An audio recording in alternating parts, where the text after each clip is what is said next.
ছত্তিশগড় হাইকোর্টের একটি জাজমেন্ট ছিল, যেটা ২/৪/২০২৪ সালে বেরিয়েছিল। সেই জাজমেন্ট অনুযায়ী বিএডদেরকে প্রাথমিকের যে নিয়োগ প্রক্রিয়া, সেই নিয়োগ প্রক্রিয়া থেকে বের করে দেওয়া হয়েছিল। অর্থাৎ যারা বিএড ডিগ্রি নিয়ে চাকরি পেয়েছিলেন ছত্তিশগড়ে, তাদেরকে বের করে দেওয়া হয়েছিল ছত্তিশগড় হাইকোর্টের ডিভিশন বেঞ্চ থেকে। তো সেই মামলাটি চ্যালেঞ্জড হয়ে সুপ্রিম কোর্টে যায় এবং সুপ্রিম কোর্টে কিন্তু সেই মামলার পরিপ্রেক্ষিতে একটি জাজমেন্ট এসছে।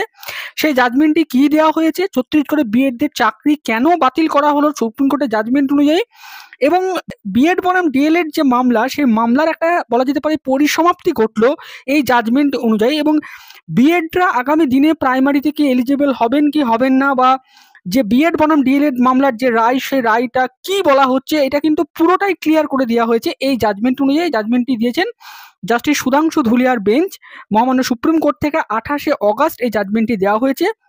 এই জাজমেন্টটা আমরা পুঙ্খানুপুঙ্খভাবে আলোচনা করব এবং আমরা দেখব যে কেন বিএডদেরকে বের করে দেওয়া হলো ছত্তিশগড়ে।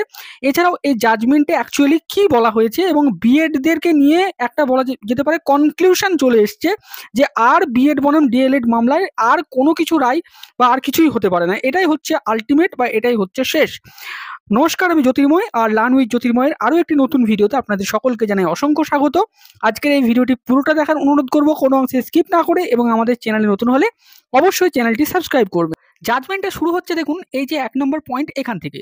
এখানে বলা হচ্ছে, বিচারপতিরা লিখছেন যে in Devesh Sharma versus union of India there was before us a challenge to the judgment of the Rajasthan High Court dated 25/11/2021, where it was held that for appointment of primary school teachers, the essential qualification is DLED and not BEd, and BEd qualified candidates were held to be disqualified.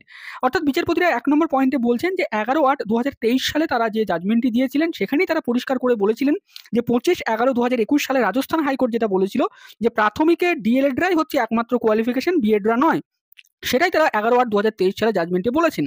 2 নম্বর পয়েন্টে বিচারপতিরা বলছেন, before the Rajasthan high court the national council for teacher education notification dated 28/6/2018 by which BEd qualified candidates were held eligible was inter alia under challenge.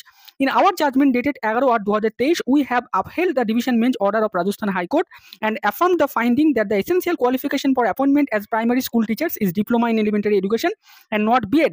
Consequently, in the NCT notification dated 28/6/2018 and regulation made therein by which BEd was made a qualification were quashed and set aside. বিচারপতিরা এখানে যেটা বলছেন যে রাজস্থান হাইকোর্টে NCT এর 28/6/2018 নোটিফিকেশনটা challenge হয়েছিল এবং রাজস্থান হাইকোর্ট সেখানে বিএডদেরকে বাতিল করেছিলেন এবং এনসিটির নোটিফিকেশনটাকেও বাতিল করেছিলেন। পরবর্তীতে সেই মামলাটি সুপ্রিম কোর্টে আসে এবং সুপ্রিম কোর্ট থেকে মহামান্য বিচারপতিরাও কিন্তু 11/8/2023 সালে এনসিটির 28/6/2018 সালের যে রেগুলেশন বা নোটিফিকেশন, সেটাকে বাতিল করেছে এবং সেইটাকে কোয়াস্ট অ্যান্ড সেট অ্যাসাইড করা হয়েছে। তার ফলে বিএডরা কিন্তু প্রাইমারির জন্য আর কোনো কোয়ালিফিকেশন নয়। 3 নম্বর পয়েন্টে বলা হচ্ছে, the above judgment of Devesh Sharma on 11/8/2023 and thereafter review application clarifies etc. kept coming up mainly from such candidates who were having BEd qualification and were selected an appointment by different state in the recent selection process for primary school teachers. We had heard all such applicants at length and clarified that such BEd qualified candidates who were selected and appointed prior to our decision in Devesh Sharma, that is prior to 11/8/2023, shall not be disturbed as there was a special equity in their favor. Therefore, our judgment would be prospective in nature and will not disturb the appointments of such candidates who had already been appointed prior to the judgment of Devesh Sharma, that is prior to 11/8/2023. This is what was clarified in our order dated 8/4/2024. বিচারপতিরা বলছেন যে তারা 11/8/2023 সালে যে judgement দিয়েছিল, NCT নোটিফিকেশনটাকে বাতিল করেছিল, তারপরে বিভিন্ন ক্ল্যারিফিকেশন মামলা তাদের কাছে আসতে থাকে। স্পেশালি যারা বিএড করেছে তারা সেই ক্ল্যারিফিকেশনগুলো চেয়ে মামলা ফাইল করে সুপ্রিম কোর্টে।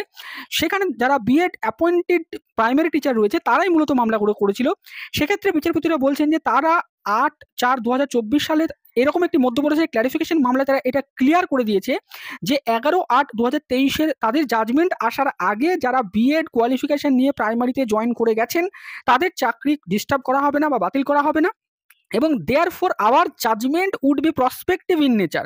অর্থাৎ বিচারপতিরা বলছেন তাদের যে জাজমেন্ট তারা দিয়েছিলেন 11/8/2023 সালে, সেই জাজমেন্টটা হচ্ছে প্রসপেক্টিভ, মানে জাজমেন্টটা লাগু হবে 11/8/2023 সালের পর। এর আগে যে প্রসেস, সেই প্রসেসের উপরে কোনো ধরনের কোনো ডিস্টার্ব বা এগুলো কিছু করা যাবে না। এবং সে সম্পর্কিত তারা 8/4/2024 সালে একটি জাজমেন্ট দিয়েছে। সেই জাজমেন্টটা এখানে উল্লেখ করা হয়েছে, সেটা আপনারা জানেন যে 8/4/2024 সালে মধ্যপ্রদেশের যে মানে ক্লারিফিকেশন মামলা, সেই ক্লারিফিকেশন মামলার উপর ভিত্তি করে এখানে বিচারপতিরা বলেছিলেন যে তাদের জাজমেন্টটা হচ্ছে প্রসপেক্টিভ। 11/8/2023 সালের আগে যারা জয়েন করে গেছেন তারা কিন্তু চাকরিতে থাকবেন, তাদের কোনো সমস্যা নেই। এবার এখান থেকে বিচারপতিরা বলছেন, after our clarification on 8/4/2024 there should be not have remained any doubts. বিচারপতিরা বলছেন তারা যে তাদের ক্লারিফিকেশনটা করে দিয়েছেন 8/4/2024 সালে, এর পরে আর কোনো ডাউটই থাকার কথা নয়, আর কোনো সন্দেহ থাকার কথাই নয়।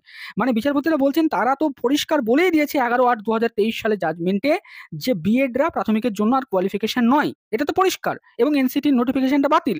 এবং 8/4/2024 সালে ক্লারিফিকেশন মামলায় তারা এটাও ক্লারিফাই করে দিয়েছে যে তাদের জাজমেন্টটা হচ্ছে প্রসপেক্টিভ, মানে 11/8/23 সালের আগে যারা জয়েনিং করে গেছে তাদের কোনো সমস্যা নেই, 11/8/2023 সালের পর থেকেই জাজমেন্টটা লাগু হবে। তো এর পরে আর কোনো ডাউটই থাকছে না এই বিষয়টার উপরে।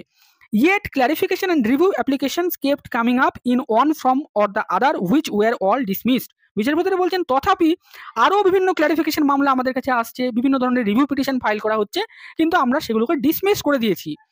Now in the present batch of petition, the same question has again come up before this court, this time arising out of a judgment of Chhattisgarh High Court, which has only been passed following our order in Devesh Sharma. বিচারপতিরা এখানে বলছেন যে এরপরে আরেকটি বিষয় উঠে এসছে আমাদের কাছে, সেটা হচ্ছে ছত্তিশগড় হাইকোর্টের একটি জাজমেন্ট। সেই জাজমেন্টটাকে নিয়ে, যে জাজমেন্টটা মূলত দেবেশ শর্মা জাজমেন্টের উপর ভিত্তি করে দেওয়া হয়েছে। 4 নম্বর পয়েন্টে বিচারপতিরা বলছেন the high court in its judgment dated 2/4/2024 declared all such candidates having BEd qualification to be ineligible and disqualified for selection to the post of primary school teachers following the decision of this court in Devesh Sharma.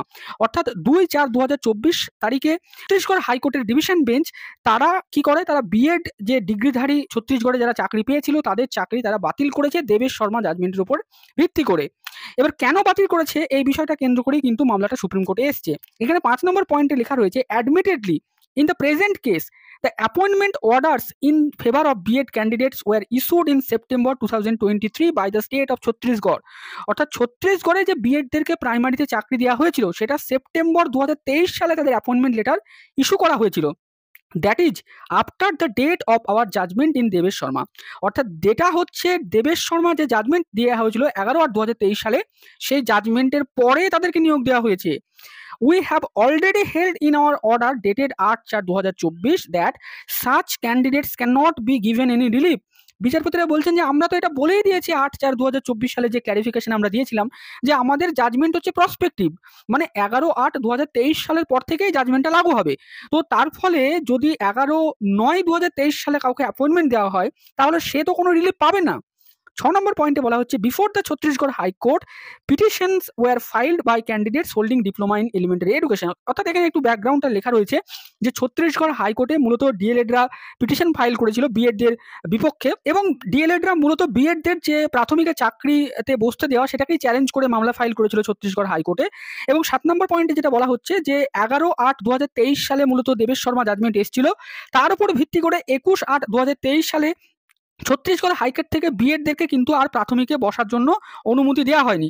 এরপরে বিষয়টি challenge হয়ে supreme কোর্টে যায় এবং মহামান্য supreme court থেকে 29/8/2023 সালে ওই যে ছত্তিশগড় হাইকোর্ট থেকে 21/8/2023 সালে যে অর্ডারটি দেওয়া হয়েছিল, অর্থাৎ বিএডদেরকে বসতে দেওয়া হবে না, সেই বিষয়টার উপরে একটা স্টে দেওয়া হয়। কিন্তু এটা বলে দেওয়া হয় যে ম্যাটারটা subject to outcome of the writ petition থাকবে ছত্তিশগড় হাইকোর্টের মামলাটার ফাইনাল ডিসিশন আসার পরে। এবার ছত্তিশগড় হাইকোর্টে যেখানে লেখা রয়েছে দেখুন 9 নম্বরে, the above order of this court has clarified that the selection and appointment of B.Ed candidates would be subject to the final decision of the High Court in the writ petition. অর্থাৎ বিএডদেরকে মানে supreme court থেকে তাদেরকে মানে প্রাথমিকে নিযুক্ত করতে দেওয়া হলেও এটা বলে দেওয়া হয়েছিল যে ছত্তিশগড় হাইকোর্টে যে মূল মামলা চলছে তার ফাইনাল ডিসিশনের উপরে নির্ভর করবে তোমাদের চাকরি থাকবে কি থাকবে না। তারপরে এখান থেকে পরিষ্কার বলা হচ্ছে যে ছত্তিশগড় হাইকোর্ট থেকে কিন্তু বিএডদেরকে বার করে দেওয়া হয়েছে 2/4/2024 সালে হাইকোর্টের যে জাজমেন্ট এসছে সেখান থেকে। এবার এখানে কিন্তু যারা বিএড রয়েছে তারা মূলত তাদের যে এনসিটির রুলস এই বিষয়গুলো তারা বলছে, এবং তারা আরেকটি বিষয় দেখিয়েছে যে মহামান্য সুপ্রিম কোর্ট একটি কথা বলেছিল যে যখন মানে আইনটা বৈধ থাকবে, অর্থাৎ যখন এনসিটির আইনটা বৈধ ছিল তখনই তো বিএডরা অ্যাপ্লিকেশন করেছিল, তো তাহলে কেন তাদেরকে এখন বাতিল করা হচ্ছে? এক্ষেত্রে বিচারপতিরা একটি খুব সুন্দর কথা বলেছেন।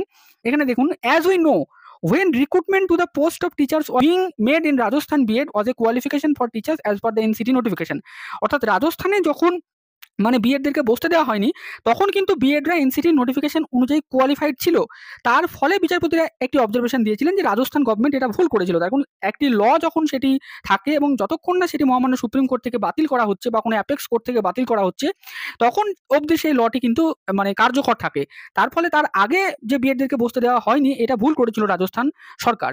কিন্তু বিচারপতিরা বলছেন ছত্তিশগড়ে তো তা হয়নি। ছত্তিশগড়ে কি হয়েছে? ছত্তিশগড়ে তো সরকার বিএডদেরকে বসতে দিয়েছে, কিন্তু ছত্তিশগড়ে যখন বিএডদেরকে অ্যাপয়েন্টমেন্ট দেওয়া হয়েছে তার আগেই তো আইনটা বাতিল করে দিয়েছে মহামান্য সুপ্রিম কোর্ট। অর্থাৎ এবং 8/4/2024 তারিখে তো এই বিষয়টা মানে ক্ল্যারিফাই করে দেওয়া হয়েছে যে 11/8/2023 আগে যারা মানে অ্যাপয়েন্টমেন্ট পেয়েছে তারাই বৈধ, তারপরে আর কেউ অ্যাপয়েন্টমেন্ট পাবে না। তো কিভাবে তাহলে সেপ্টেম্বর মাসে অ্যাপয়েন্টমেন্ট দেওয়া হলো ছত্তিশগড়ে? এই বিষয়টাই কিন্তু প্রশ্ন তুলছেন বিচারপতিরা। তারপরে পরিষ্কার দেখুন 13 নম্বর পয়েন্টে তারা এখানে পরিষ্কার বলছেন যে in view of the above we see no reason to interfere with the impugned judgment passed by the Chhattisgarh high court. Accordingly, all the special petition were hereby dismissed pending application if any shall stand disposed of. অর্থাৎ Chhattisgarh high court 2/4/2024 তারিখে যে রায় দিয়েছিল যে প্রাথমিকে যারা B Ed মানে degree নিয়ে যারা চাকরি করছিল তাদের চাকরি বাতিল হবে, এই জাজমেন্টের উপরে কিন্তু মহামান্য সুপ্রিম কোর্ট কোনো হস্তক্ষেপ করলো না এবং বিএডদের করা এসএলপি কিন্তু ডিসমিস করে দিল। তার কারণ হিসাবে সুপ্রিম কোর্ট যেটা দেখালো যে তাদের যে জাজমেন্ট সেটা হচ্ছে প্রসপেক্টিভ, মানে 11/8/2023 সালের আগে যারা অ্যাপয়েন্টমেন্ট পেয়েছে তারাই বৈধ থাকবে। এরপরে 11/8/2023 সালের পরে যদি কারোর চাকরি হয়ে থাকে সেই চাকরি কিন্তু বাতিল হয়ে যাবে। তার মানে পরিষ্কার বিএড বনাম ডিএলএড মামলায় এটা পরিষ্কার হয়ে গেল। মহামান্য সুপ্রিম কোর্টরা এটা ক্লিয়ার করে দিলেন সুপ্রিম কোর্ট থেকে এটা এই বিষয়টা বিচারপতিরা যে বিএড বনাম ডিএলএড মামলার এটাই হচ্ছে একটা ফাইনাল ভার্ডিক্ট যে প্রাথমিকে বিএডরা আর এলিজিবল নয়। 11/8/2023 সালে প্রাথমিকে যে জাজমেন্ট দেওয়া হয়েছিল বিএড বনাম ডিএলএড মামলায় সেখানে 28শে জুন 2018 সালে এনসিটি নোটিফিকেশনটাকে বাতিল করা হয়েছে। তার ফলে বিএডরা প্রাথমিকে আর এলিজিবল নয়।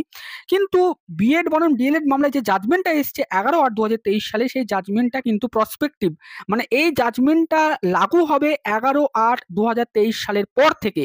তার আগের যে প্রক্রিয়া সেই প্রক্রিয়ার উপরে কিন্তু এই জাজমেন্ট কার্যকরী হচ্ছে না, এমনটাই কিন্তু বিচারপতিরা বলছেন।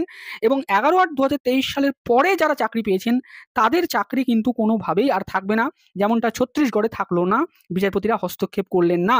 এবং বিচারপতিরা বলছেন যে 8/4/2024 সালে তারা এই বিষয়টা ক্ল্যারিফাই করে দিয়েছেন যে তাদের জাজমেন্ট প্রসপেক্টিভ, 11/8/2023 সালের পর থেকে তাদের জাজমেন্টটা লাগু হবে।